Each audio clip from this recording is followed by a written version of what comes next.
A paz do Senhor, irmãos. Vamos orar ao Senhor?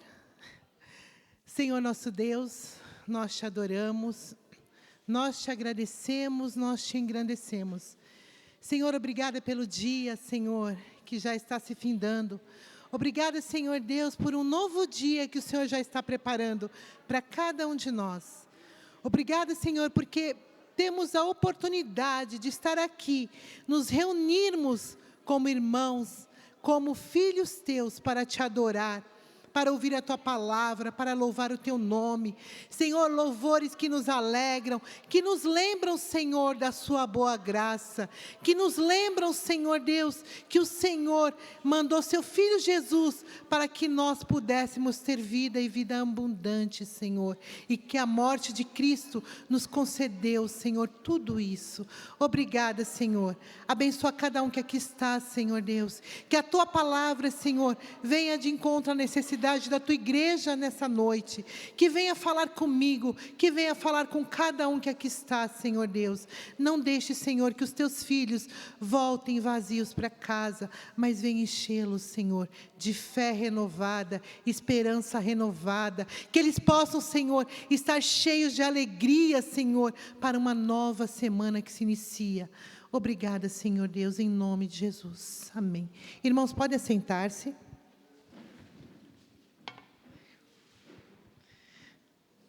Sequenciando aqui a nossa série, né, desses meses, novembro e dezembro, expectativas, como o pastor mesmo já falou, vai chegando o final do ano, nós vamos acumulando, né, expectativas para o ano que se inicia, o que vai acontecer, tantas coisas já acontecendo, e a gente às vezes fica meio preocupado, não sabe o que vai acontecer, como a gente vai agir. Mas, irmãos, o nosso Deus é vivo e Ele está no controle de tudo e de todos. Isso nós não devemos esquecer jamais, que tudo está no controle dEle. Mas, ainda assim, nós temos expectativas. E o Senhor sabe, é bom ter expectativa. Se nós não tivéssemos expectativas, a gente não teria vida, não tem sentido. A gente sempre espera alguma coisa, não é mesmo? Então, hoje nós vamos falar sobre trabalho. Reflexões para um novo ano. O propósito do trabalho. Então, nós vamos meditar um pouco, à luz da palavra, sobre o trabalho, né? Muitas pessoas, às vezes, eu já ouvi o pessoal falando, nossa, eu queria saber quem foi que inventou o trabalho. Se você não sabe hoje, você vai descobrir quem foi, né? Muitos talvez ficariam surpresos, né? Vocês não, porque a gente já sabe quem foi, né? Mas o pessoal usa muito, né? Às vezes está com raiva, não está querendo trabalhar e fica, né? Eu quero saber quem foi. Essa pessoa, se estiver nos ouvindo, assistindo, vai saber. Irmãos, a leitura que eu trouxe para nós darmos início, ela se encontra em Gênesis 2, versículo 15. Quem trouxe Bíblia, quem tiver aplicativo, vamos usar a Bíblia, vamos ler. Né? Bom, muito bom. A palavra do Senhor, ela nos enche de esperança, ela nos alegra. Diz assim a palavra: o Senhor Deus colocou o homem no jardim do Éden para cuidar dele e cultivá-lo. Irmãos, imaginem como que foi. Vamos imaginar. Ontem a nossa querida Nina falou do Éden, e hoje eu vou falar um pouco do Éden, porque tudo começou no Éden, tudo de bom começou no Éden, né? Então, o Senhor, Ele nos criou com propósito para adorá-lo, servi-lo, para sermos dEle. Mas Ele não nos criou para sermos preguiçosos, e nós vamos ver isso na palavra. Ele não nos criou para sermos ociosos, mas também não nos criou para trabalhar, morrer de trabalhar, não. Então, os dois extremos são perigosos e nós vamos ver isso também. Um censo realizado pelo IBGE chegou à conclusão que, em 2021, existiam no Brasil cerca de 14,6% de pessoas desempregadas ou desocupadas. Palavra feia, desocupada, né? E eu estava percebendo no jornal essa semana que eles estão usando agora desocupação. Para mim, desocupação é você sair de um lugar, mas não. Desocupação é no sentido de desocupado mesmo. Parece que a pessoa quer estar desocupada, mas não é bem assim, nós sabemos que não. E é uma palavra até pesada, né? Então, assim, eles verificaram, né, realizaram as pesquisas, e 14 milhões de brasileiros estavam desempregados. Tudo isso decorrente da pandemia, começou, se eu não me engano, no final de 2019, aí 2020, 2021. Porém, uma notícia boa, que nos dá uma certa esperança. Agora, no dia 30/9/2022, uma nova pesquisa diz que o desemprego, a desocupação caiu para 8,9%. Cerca de 9.700.000 pessoas ainda estão desempregadas. Só que já são milhões a menos, né? De 14 milhões para 9, e nós vamos, se depender de nós, vamos orar para que o Senhor mude, né, essas estatísticas, que são tristes. O trabalho, irmãos, o que vem a ser o trabalho? O trabalho nada mais é que o conjunto de atividades que você realiza, tanto atividades produtivas ou criativas, e tudo com um propósito, uma finalidade. Isso significa trabalho, isso é trabalho. Se você faz alguma coisa, você produz algo, é um trabalho. Se você cria algo, é um trabalho. Então, isso é trabalho. Então, se alguém te perguntar quem criou o trabalho, foi Deus. Só que o trabalho que Deus criou, quando Ele criou o homem, Ele deu uma ocupação para o homem. Cuidar do jardim, cultivar o jardim. Com certeza, esse trabalho não era árduo e não era penoso. Era tudo maravilhoso. Eu não consigo imaginar porque eu não vivi isso. Vocês também não viveram. Mas vamos imaginar que seja algo muito maravilhoso. Nós vamos saber um dia. Ainda não é o tempo, mas um dia nós vamos saber como que foi, porque eu creio que nós viveremos isso. Mas o Senhor criou o trabalho, porque Ele fez o homem para ser útil. Ele criou o trabalho com propósito, e nós vamos ver os propósitos do trabalho. Gênesis 3,19 diz: com o suor do seu rosto você comerá o seu pão, até que volte à terra, visto que dela foi tirado, porque você é pó, e ao pó voltará. Aqui nós vemos como tudo foi mudado. Então, depois da queda do homem, o que era para ser prazeroso, o homem tinha que só desfrutar do jardim, cuidar, mas sem aquele peso, aquele fardo terrível, aquele cansaço. Eu creio que nem suar, o homem suava. Acho que não transpirava, porque não era penoso, irmãos. Mas o homem pecou. Infelizmente, o homem pecou, o ser humano pecou, e o trabalho se tornou árduo e pesado. Mas, ainda assim, o trabalho é necessário. E nós podemos adorar a Deus, mesmo num trabalho árduo e pesado. E nós vamos ver isso também. Deus não criou o homem para que vivesse ocioso, como nós dissemos aqui em Gênesis 2,15. O ser humano deveria desfrutar, usufruir, sem gastar esforços, de tudo que Deus criou. A queda do homem transformou tudo, pois o trabalho que era para ser prazeroso se tornou pesado e árduo. Quem já ouviu a frase, o trabalho dignifica o homem? Alguém já ouviu essa frase? Todos nós, eu até brincava, dignifica o homem, não a mulher, mas, na verdade, o homem no sentido de ser humano. Eu brincava muito com isso. Falava, não, o trabalho só dignifica o homem, a mulher não precisa.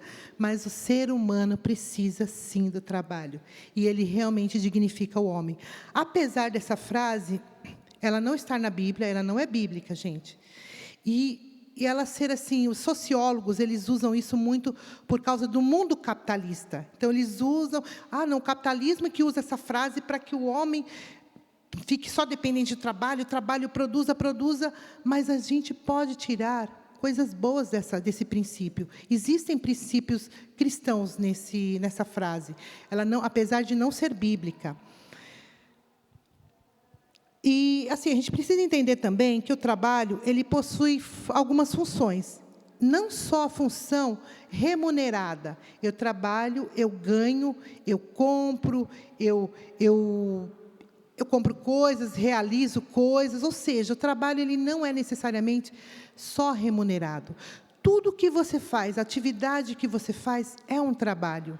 Tem trabalho que não é remunerado, mas é trabalho também e merece ser bem feito e ser feito como se fosse para o Senhor, porque tudo nós devemos fazer com amor. Mesmo aquele trabalho que talvez você não goste, por exemplo, lavar uma louça, que eu creio que é a grande intriga aqui das famílias é a lavar a louça. Se você tiver que fazer, faça com amor, como se estivesse fazendo para o Senhor. Se você pensar assim, rapidinho você termina de lavar. Você não vai nem ficar com raiva. O tempo que você perde ficando com raiva, você já teria lavado. Então, irmãos, até nisso a gente tem que ter sabedoria, fazer as coisas com amor, porque o trabalho se torna mais leve. A gente até brinca, mas é verdade. Se você faz uma coisa, se você realiza uma tarefa, por mais pesada, difícil, trabalhosa que seja, mas você faz com amor, você termina que você nem percebe, porque ela se torna leve. O Senhor, Ele contribui com isso. Ele nos dá ânimo, Ele nos anima. O que o trabalho ele pode proporcionar, além do ganho financeiro? Eu listei algumas coisas aqui. Então, nós vamos descobrir que o trabalho, ele não é só para você ganhar dinheiro, não. Ele tem um propósito muito importante na nossa formação, no nosso crescimento como ser humano. Ele serve como realização pessoal, que é você sentir-se útil. Irmãos, como é triste quando você está acostumado a fazer uma coisa e, de repente, tiram aquilo de você. Você fala, poxa vida, mas eu gostava tanto de fazer aquilo. A gente precisa se sentir útil. O trabalho é bom, você se sente útil fazendo alguma atividade. Crescimento interpessoal, aprender a relacionar-se com o outro. Irmãos, olha que maravilha. Quando você trabalha, nesse caso remunerado, ou mesmo aqui na igreja, quando a gente se reúne aqui para fazer alguma coisa, cada um tem um temperamento, cada um pensa de um jeito, mas você desenvolve sua habilidade interpessoal, a sua habilidade de se relacionar com o outro. Você aprende a respeitar o jeito do outro. Você descobre que o seu jeito não é o mais certo, mas que o outro tem um jeito de fazer diferente e que dá certo do mesmo jeito. Então, você aprende, isso faz você crescer, isso vai te tornar menos egoísta, não vai ser soberbo, porque tem pessoas que pensam, não, eu faço melhor que todo mundo. Não. O trabalho, ele nos ensina um relacionamento interpessoal. Eu não faço melhor, eu não prego melhor, eu não trago a água de um jeito melhor aqui para o púlpito. Tem pessoas que fazem melhor, fazem mais bem feito ainda que eu, e tudo para a glória do Senhor. Então, irmãos, o trabalho, ele nos ajuda nisso também. Desenvolvimento pessoal, competências, habilidades. Você descobre que você consegue encher uma bexiga, você descobre que sabe decorar uma coisa, coisas que você nunca imaginou. Eu estou dando exemplos simples, mas vocês que são homens, os demais que estão aqui, podem imaginar algum outro tipo de atividade que vocês nunca fizeram, às vezes vocês vão fazer pela primeira vez, e você acaba descobrindo que você é bom nisso. Poxa, olha, eu não sabia. Eu não sabia que eu sabia fazer um bolo, que eu fazia um bolo melhor que minha esposa. Eu não sabia que eu poderia servir melhor. Irmãos, todo trabalho é válido e aceito, por mais simples que ele seja. E ele ajuda você a desenvolver a sua competência. Você descobre que você tem competência para aquilo, que você tem habilidade para aquilo. E isso é bom, você fica satisfeito, você fica feliz. Você fala, poxa, olha que maravilha. O trabalho também, ele ajuda na construção da identidade. Ele ajuda a descobrir quem você é também, o trabalho. Ele faz você usar a sua educação, aqueles valores, sabe, que você aprendeu na sua casa, a moral, a ética, os valores, os princípios bíblicos. Tudo isso ele ajuda. Gente, o trabalho é muito importante, muito importante. E ele também, ele auxilia no vínculo social, ou seja, ele te insere na sociedade, ele ata você na sociedade. As pessoas vão saber quem é você. Não por causa assim, não por fama, mas eles vão ver, olha, eu conheço uma pessoa assim que faz isso. Olha, eu sei de tal pessoa que faz. Você está inserido no meio. Você está ajudando no crescimento daquela sociedade, daquela comunidade. Então, o trabalho ele é muito importante para isso.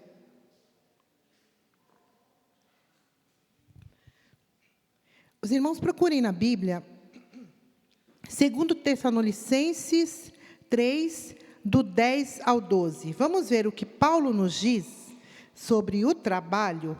2 Tessalonicenses, vou procurar o meu também, que eu peguei só a parte principal aqui. 2 Tessalonicenses 3, do 10 ao 12.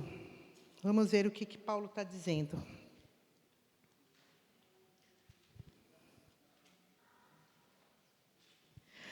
Quando ainda estávamos com vocês, nós ordenamos isto: se alguém não quiser trabalhar, também não coma.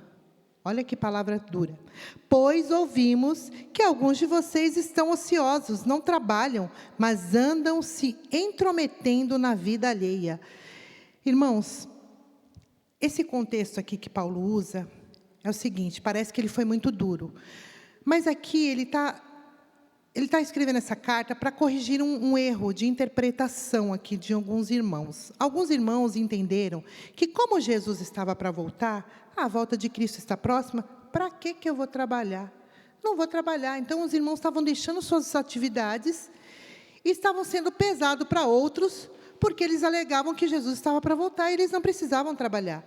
Só que Paulo diz, se você não quer trabalhar, você também não deve comer. Parece uma palavra dura, mas não é. Porque aqueles irmãos estavam ociosos. Eles estavam abandonando as atividades deles. Eles não estavam desempregados. Perdi o emprego. Eles estavam abandonando e esperando a volta de Cristo. Irmãos, a palavra de Deus, ela nunca nos ensinou a deixar o que nós estamos fazendo para esperar a volta do Senhor. Não. É caminhando, sempre caminhando. A vida continua, vamos pregar o Evangelho, vamos pregar a volta do Senhor, mas sempre caminhando, trabalhando. Nós não vamos deixar tudo, a nossa vida secular, as nossas atividades, e esperando Jesus voltar. Nós vamos continuar esperando a volta de Cristo, mas trabalhando e caminhando, porque o Senhor, Ele não nos fez para sermos ociosos. Vamos ver aqui já que a ociosidade, ela prejudica a saúde, ela faz mal para a saúde. A Nina falou sobre saúde ontem, e o trabalho, na medida certa, ele é bom para a saúde. O trabalho, a pessoa que não tem trabalho, que ela vive ociosa, e ela é preguiçosa, tá? Não é que ela está descansando, ela é preguiçosa, ela tem sérios problemas. Isso faz mal para a saúde, para a mente principalmente, né, irmã Nina? Então, nós vamos ver isso, e isso é bíblico, gente, porque Deus, Ele não nos criou para sermos preguiçosos, tá? Você pode descansar, mas você não pode viver descansando. Você tem que pôr o seu corpo para alguma atividade, você tem que se movimentar, isso faz bem para a saúde. Em Provérbios 6,6 diz assim: observe a formiga, preguiçoso, reflita nos caminhos dela e seja sábio. Tem mais aqui, em Provérbios 10:45 diz assim, ou melhor, 10, 4 e 5. Só um minutinho, Provérbios 10, 4 e 5. As mãos preguiçosas empobrecem o homem, porém, as mãos diligentes lhe trazem riqueza. Aquele que faz a colheita no verão é filho sensato, mas aquele que dorme durante a ceifa é filho que causa vergonha. Quem lembra aqui da fábula da cigarra e da formiga? Alguém lembra dessa fábula, né? A gente aprende quando é criança, na escola, e está falando justamente sobre isso. A formiga, ela armazena toda a comida dela para o inverno, porque no inverno ela não vai conseguir. Ela fica depois na toquinha dela ali, só se alimentando, enquanto a cigarra passa fome. Isso na fábula. E é assim que acontece na vida, né? A própria palavra do Senhor, ela não aceita o preguiçoso. Deus, Ele não tolera a preguiça. Provérbios 21, 25, tem mais aqui, ó. 21, 25, diz assim. 21, 25 e 26. O preguiçoso morre de tanto desejar e de nunca pôr as mãos no trabalho. Ou seja, ele deseja, mas não põe a mão no trabalho. O dia inteiro ele deseja mais e mais, enquanto o justo reparte sem cessar. Irmãos, não sou eu, é a palavra do Senhor que está falando sobre preguiça. Então, se a gente anda meio preguiçoso, estou querendo dizer preguiça mesmo, não um descanso, porque a gente precisa descansar. Então, irmãos, vamos rever o que nós pensamos, as nossas atitudes, porque isso não agrada ao Senhor. Aqui, eu coloquei até uma pesquisa aqui, na verdade não é nem uma pesquisa, é um dado, que Deus ele nos projetou para nos movimentarmos, e isso foi comprovado cientificamente. Segundo o site Franklin Covey, nossos ancestrais andavam por toda parte e somos fisiologicamente programados para caminhar entre 6 e 7 quilômetros por dia. É um fato biológico. Um corpo ativo é fundamental para manter a energia fluindo para o cérebro. Ou seja, se você tem uma atividade, você se movimenta, você faz alguma atividade, o seu cérebro funciona melhor. Isso é comprovado. Então, o preguiçoso que só fica ali e não faz nada, o cérebro dele não tem o mesmo desempenho que o seu. Vamos ver aqui o que diz Provérbios 31, 12 e 13. Diz assim. Vocês vão saber as mulheres principalmente vão lembrar desse capítulo aqui. Ela só lhe faz o bem e nunca o mal. Todos os dias da sua vida, escolhe a lã e o linho e com prazer trabalha com as mãos. Quem lembra quem é essa mulher? É a virtuosa, a mulher virtuosa. Ela não tem preguiça. Então, eu quis colocar a mulher virtuosa aqui, por quê? Porque essa mulher, ela não trabalhava fora, ela não tinha um ganho material, como muitas de nós que trabalhamos fora têm. Ela era uma dona de casa.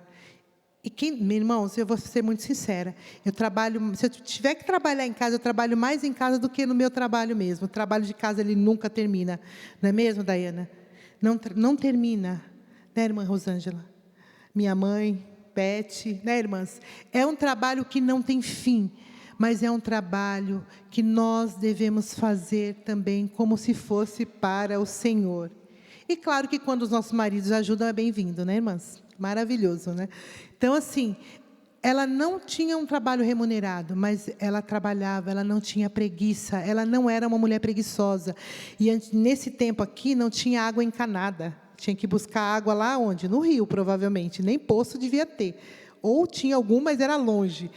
Então, assim, ela não era preguiçosa. Então, irmãs, nós que somos donas de casas também, não podemos ser preguiçosas. Isso não agrada ao Senhor. Vamos fazer nossas tarefas de acordo com os nossos limites também, mas vamos fazer com amor, como se fosse para o Senhor.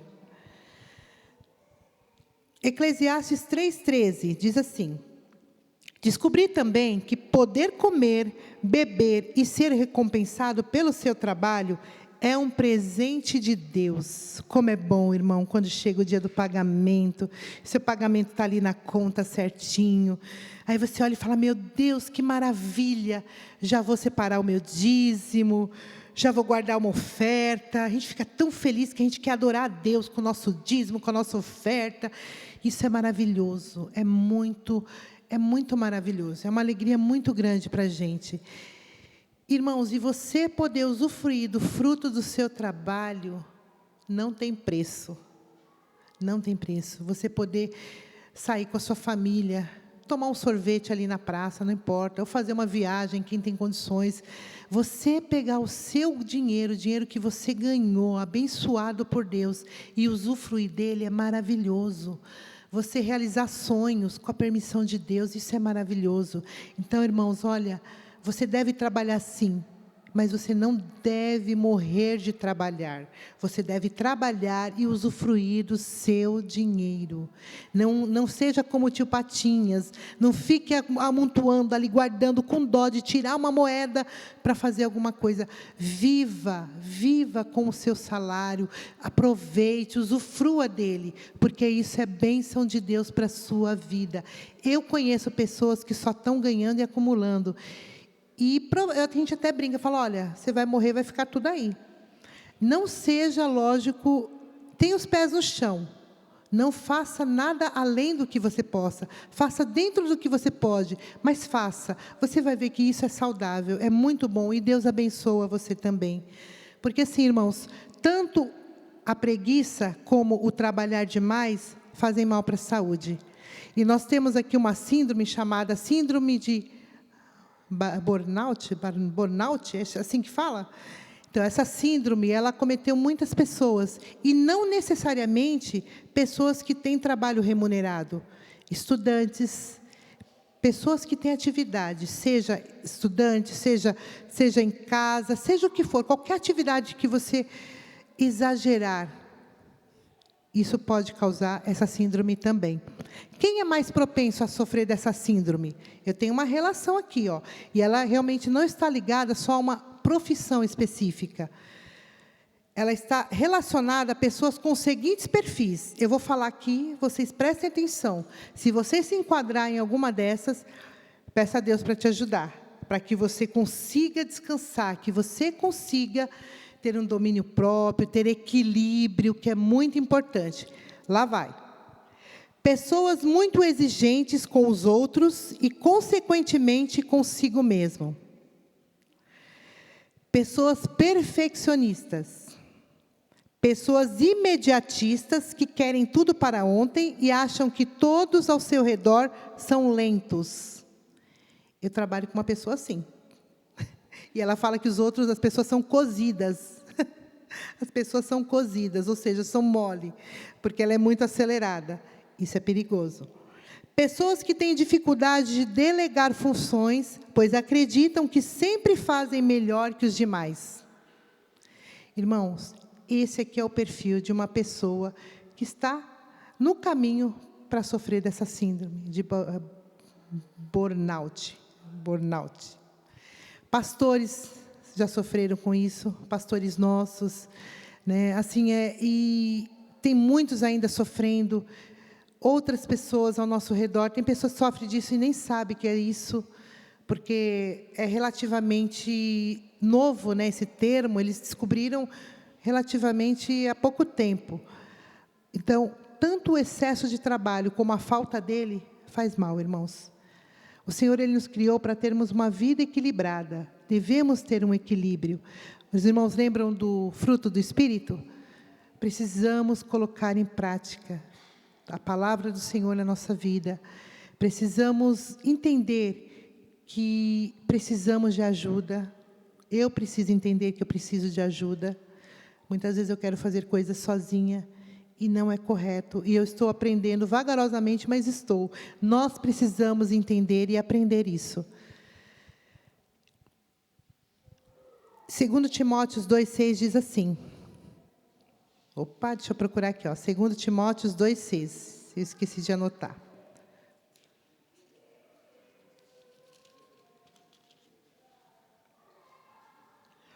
O lavrador que trabalha arduamente deve ser o primeiro a participar dos frutos da colheita. Irmãos, trabalhe e usufrua do seu trabalho, do seu dinheiro, do seu salário, com sabedoria. E nós vamos para uma parte aqui, a última parte, que nos ensina a ter sabedoria. E é algo tão maravilhoso e espiritual que nos auxilia como nós devemos usar o nosso dinheiro.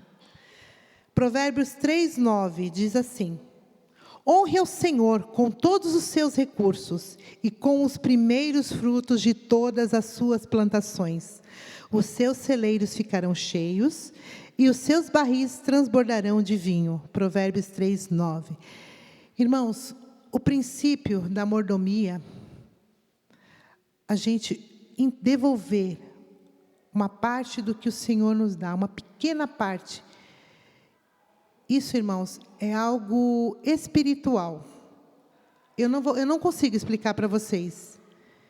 Mas quem faz isso, colhe.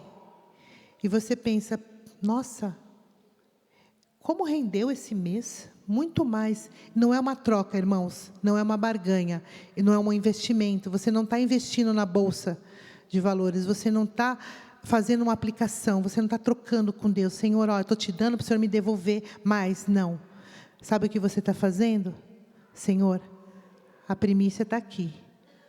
Eu confio que o Senhor vai abençoar tudo os demais, tudo que sobrar, tudo que tiver para mim, se vier na minha mão. Por quê? Porque eu sou dependente do Senhor. Quando a gente aprende a depender de Deus, e eu não estou falando isso, irmãos, porque eu sou uma pessoa milionária, estou falando isso porque eu tive que aprender isso na pele. Eu tive que aprender na pele. E hoje, irmãos, eu sei que é um mistério, é algo maravilhoso e é espiritual. Não é uma troca, é na verdade uma dependência. É você admitir, Senhor, eu trabalhei, o Senhor me deu saúde, o Senhor me deu emprego, o Senhor me deu saúde para eu trabalhar, o Senhor me deu condições. Eu não tenho o que oferecer, Senhor, a Ti. Nada que eu possa oferecer a Ti vai pagar, porque não tem como pagar o que o Senhor me dá. Mas eu ofereço como prova de dependência minha, de dependência que eu tenho de Ti, eu ofereço o meu melhor. Irmãos, creia, isso é por fé. O pastor já falou, a gente aprende na palavra do Senhor, que isso é por fé, é fé. Você adorar a Deus com a sua oferta, isso também é fé. É adoração, é fé, é gratidão ao Senhor, é demonstrar que aquilo não domina você. Você está colocando o dinheiro no lugar que ele tem que estar, aonde? Como servo e não como seu Senhor. Tem até um livro de um pastor aí que acho que é um bispo, né? nem é pastor, que o dinheiro ele é um ótimo servo, mas é um péssimo senhor. Quando você aprende a depender de Deus, a sua vida fica muito mais tranquila, fica mais leve. Você não se torna uma pessoa extremamente consumista. O capitalismo, que é o que nos rege a nossa sociedade, ele não domina você. Você não compra desenfreadamente. Você não vive em apuros com cheque especial, com cartão de crédito. Por quê? Você é tranquilo, você sabe o que você deve, o que você precisa, você não vai comprar além daquilo.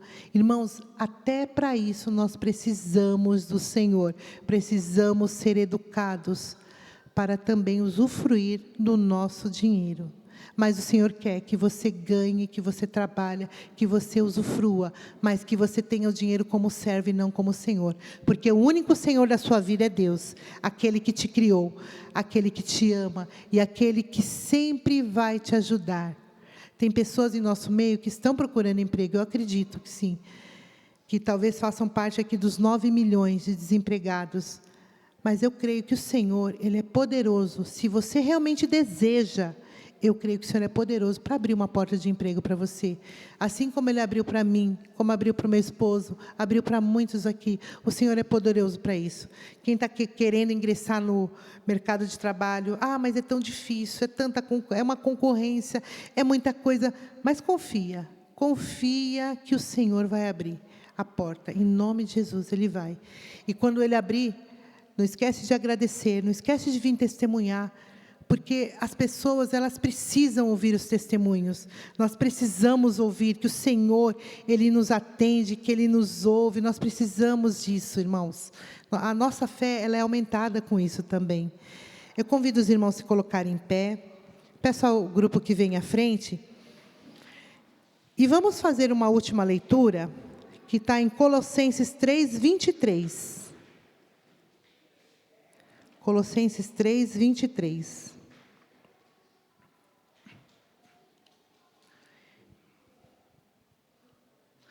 Irmãos, de tudo que nós falamos aqui sobre o trabalho, podem subir.